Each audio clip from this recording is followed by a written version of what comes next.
either April 24th or 25th. I think it's the 25th. This is the earliest I have been out riding in my Pacific Northwest riding season since 2006, which that would have put me on my old DRZ, the maiden voyage ride of that bike.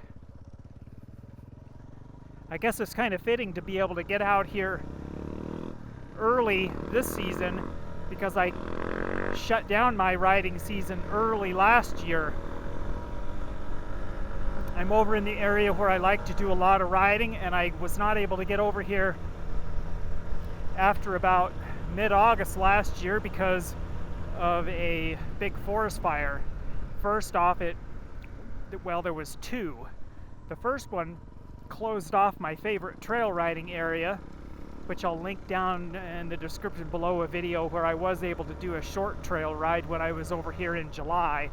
It was just an out and back instead of a loop because that other fire closed off that entire trail riding area, or most of it, so you couldn't do a loop.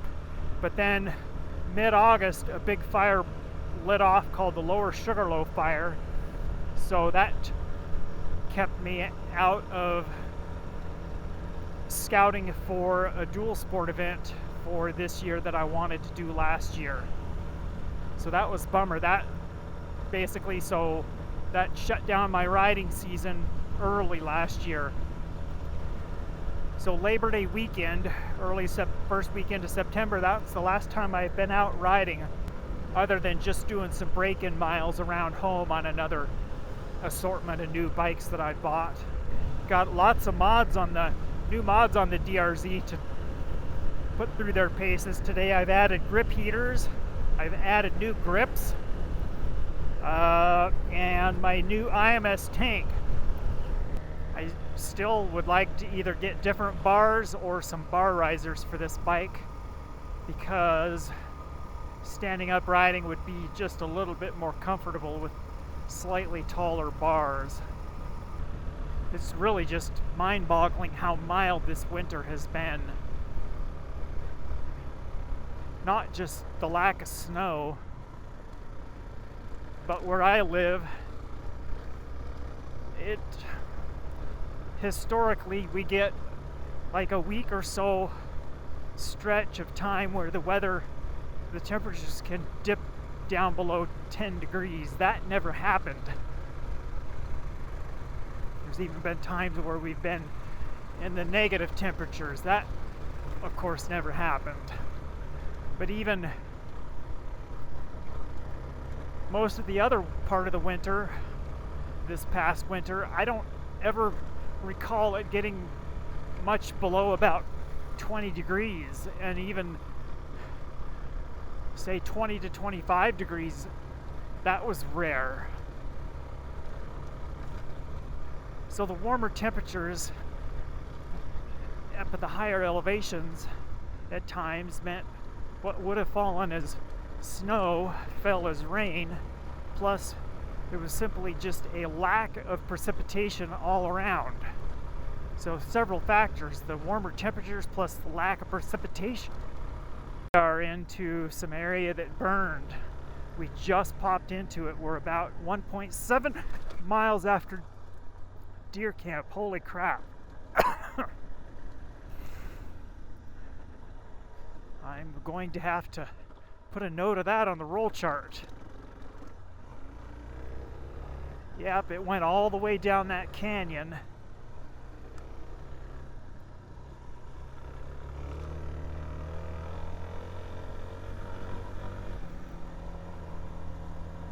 There was multiple wind events that caused this fire to keep blowing up. The fire crews would get fire lines built out in advance of the active fire, and then a windstorm would blow through and wreck their progress. Wow.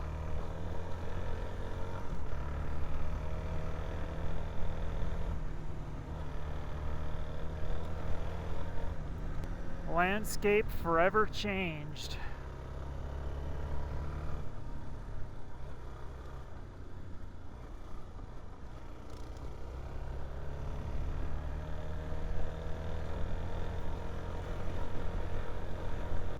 but it's not the first time a fire has been through this general vicinity, larger geographical area.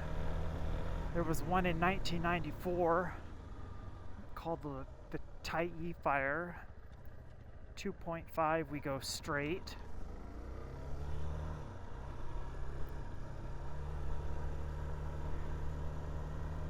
That was really, really big. And then another one in 2018, the Cougar fire.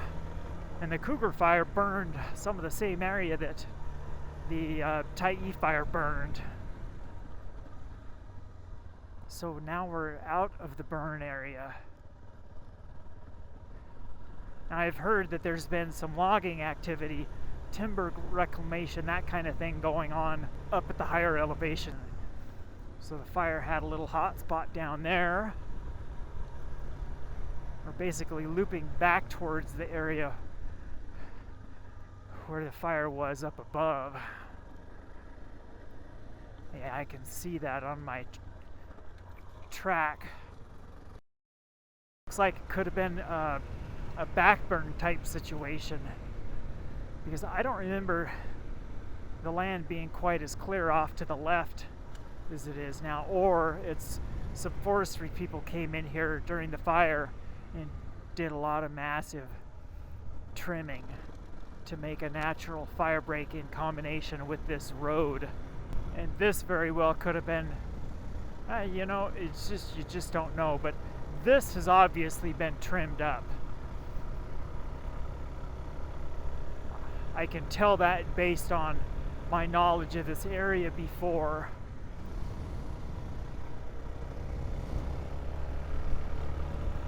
Lots of trees falling down everywhere. The other thing that this fire has done is destabilize the rock slopes due to the vegetation burning off, and plus the extreme heat, and a lot of rocks have rolled down off of the hillside. We are getting relatively close to French Corral. We have another mile or so to go, and then we take a turn and go uphill.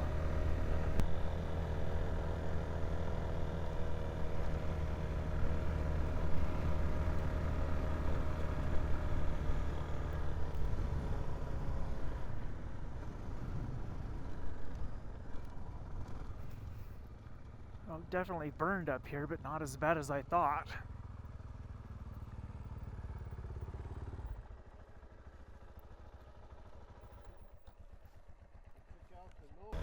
Actually, myself, I have ridden down that sketchy looking power line trail right there.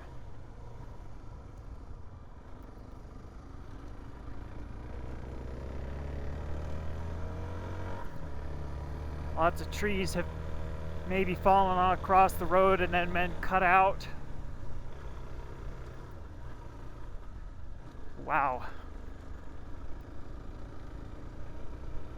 This road is tore up. Yeah, the fire really wreaked havoc down there and up here. That lower road you see down there, that's the main road down into Ardenbar.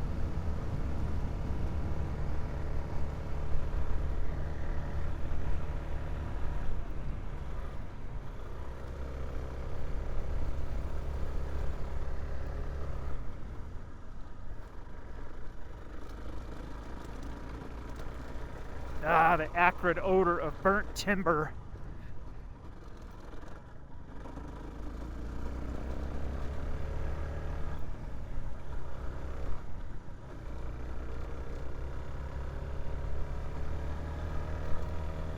I suppose there's going to be a lot of salvage logging going on up here this summer.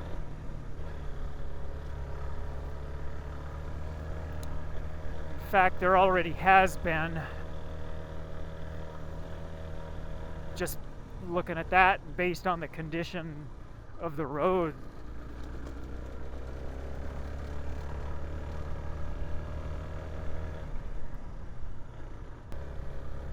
It'll be interesting to have a long-term series of videos showing how much this has changed.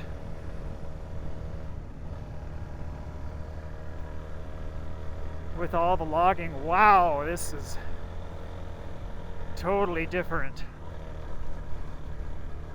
This was all heavy forest here.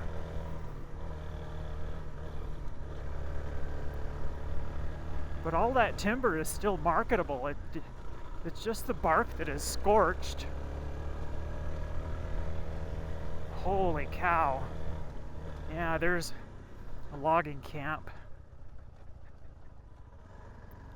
So we are at 1.4. I will stop and mark that later.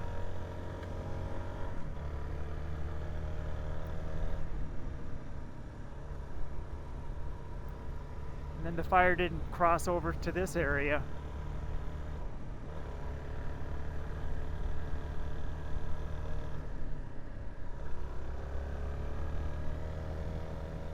Well, it did go up under the power line some.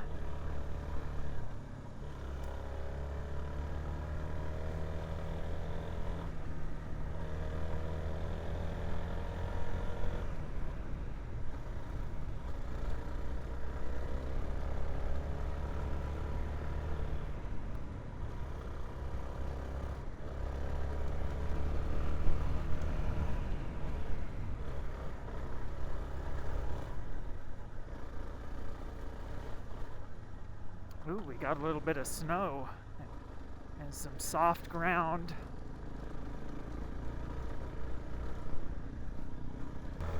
This has been thinned out quite a bit.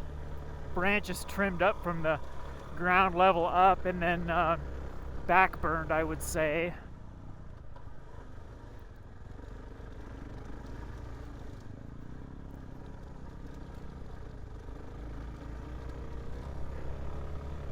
That has just been completely obliterated alongside the road, chipped and brushed.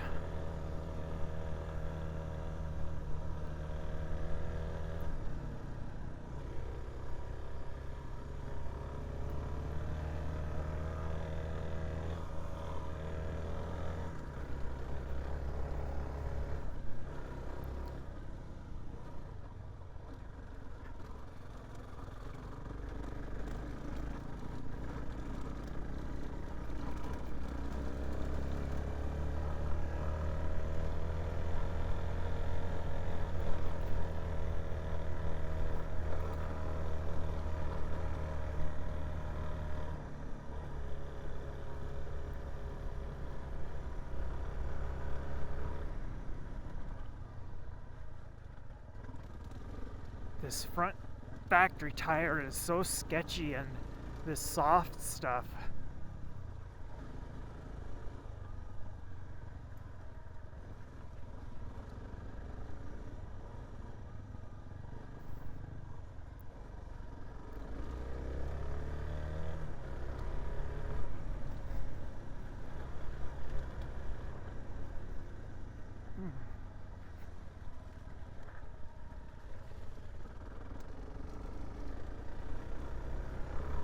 Yes, this road actually needed some work. It was there was a lot of brush encroaching onto the road.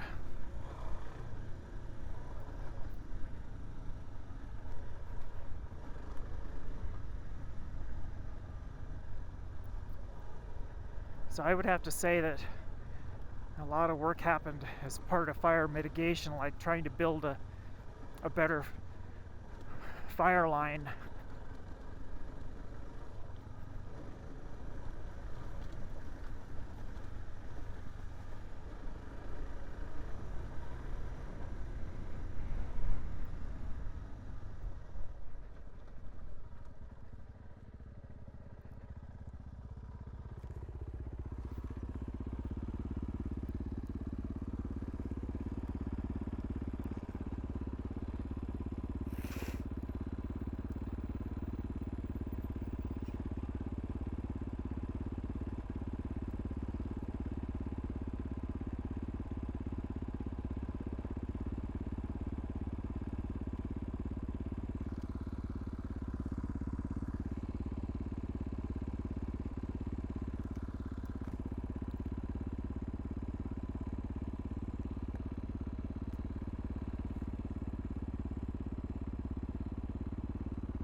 damn it, I love this DRZ.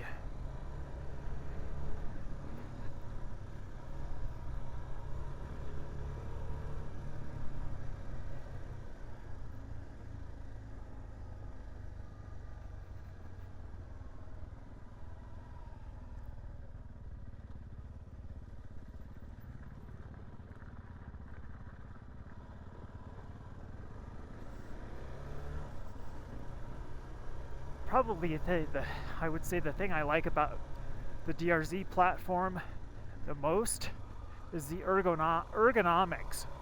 It just fits me so well. It doesn't feel as cramped as so many other dual sport bikes that I've been on and even owned.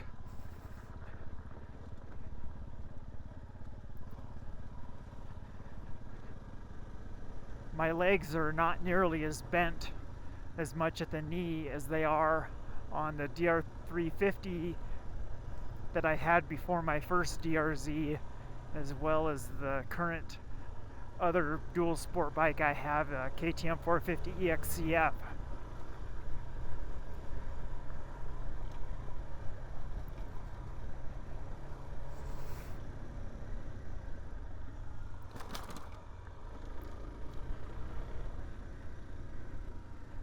So we had some spot fires in through here.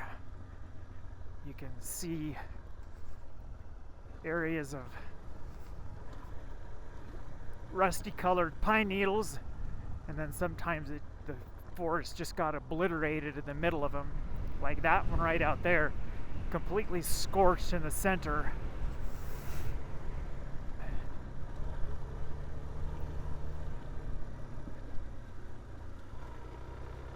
Just down there off to the left, same thing.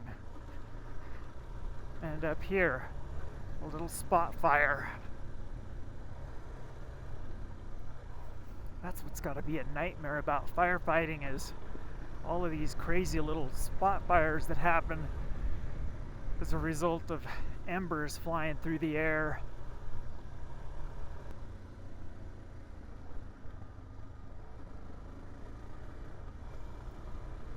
And here we're in the middle of a scorched area too.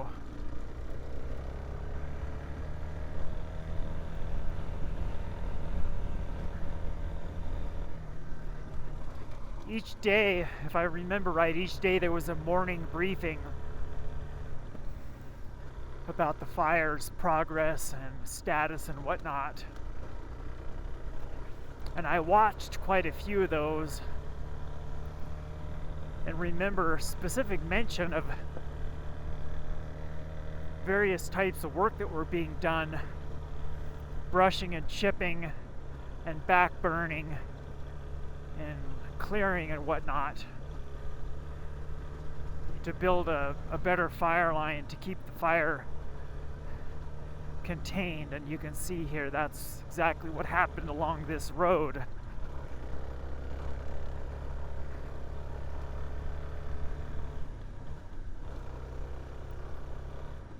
That is probably going to be unusable as a route. We have come up that road numerous times and down it.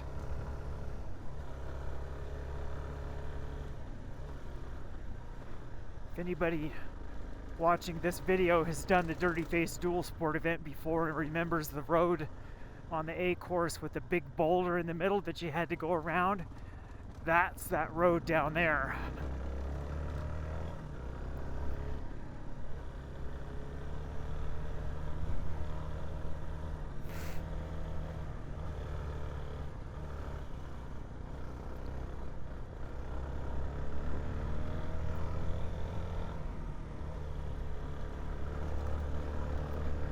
Looks like we're going to be riding through the upper edge of it.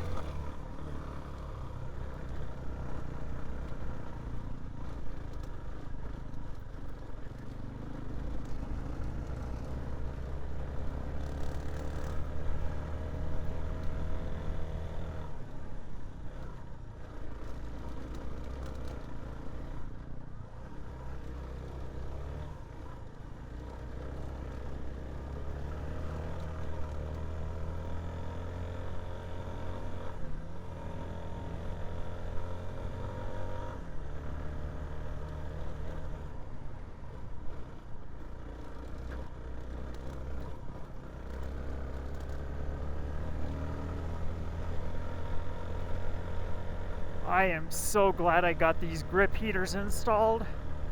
This would not be fun riding this without those grip heaters. I'm also wearing some super heavy gloves.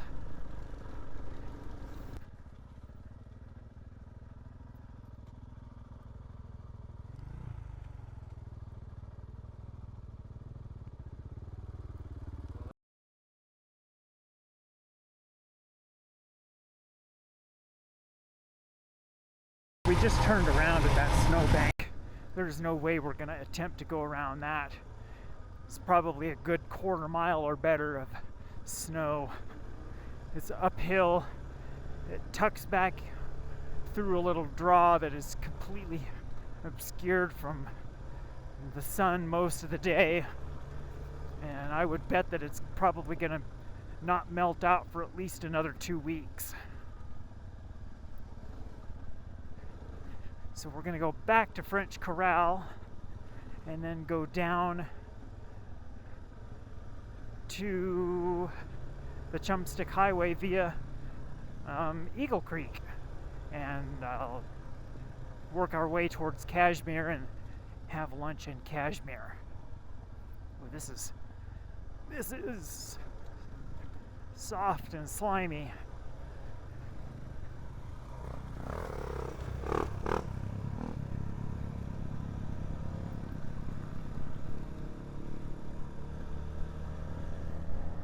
Anyway, that's where I'll see you later, is somewhere down below. Okay, so let's talk some more. It's just been about a mile since I turned the camera off, and you can see I'm riding a little bit more aggressively. And I'm doing that because I now know what the condition of this road is like. So I'm confident in what the road is versus my riding abilities, and tend to pick up the speed just a little bit.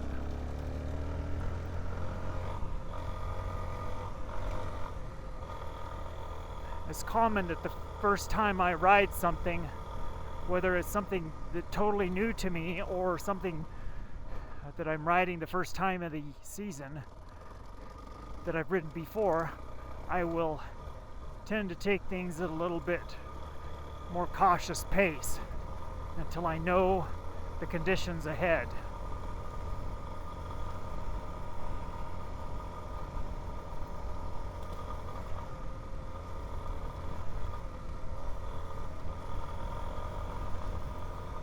And Ed is in front of me now. He is on a, I thought it was a 350, but it's actually a 450. I think it's an XCF, he said, not an XCW like I initially thought.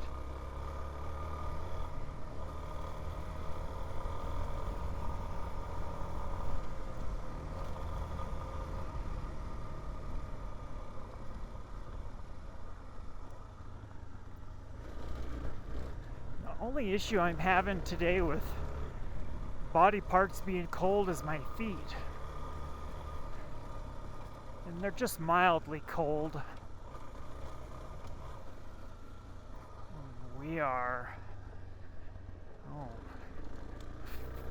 4,700 feet in elevation, and we probably topped out at about 4,900.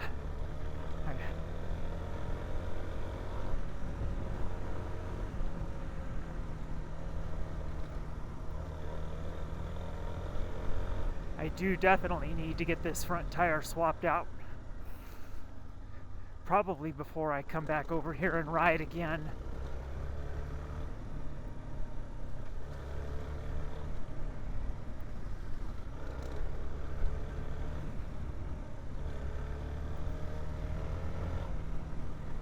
Because this wet stuff is a little mushy.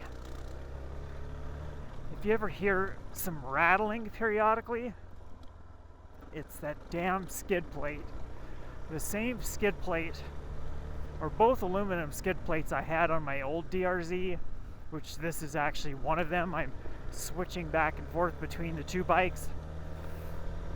You hit a certain speed, RPM in a given gear, and something down there just rattles. Honestly, it sounds like a bolt is loose and the skid plate is rattling against the frame of the bike. due to a loose bolt, but that's not the case. There's just some other harmonic resonance thing that goes on, and it sounds like the engine's about to grenade. So once I finally pick a skid plate for this bike, it's not going to be metal. I've tried 2 other aluminum skid plates. Neither one of them fit right.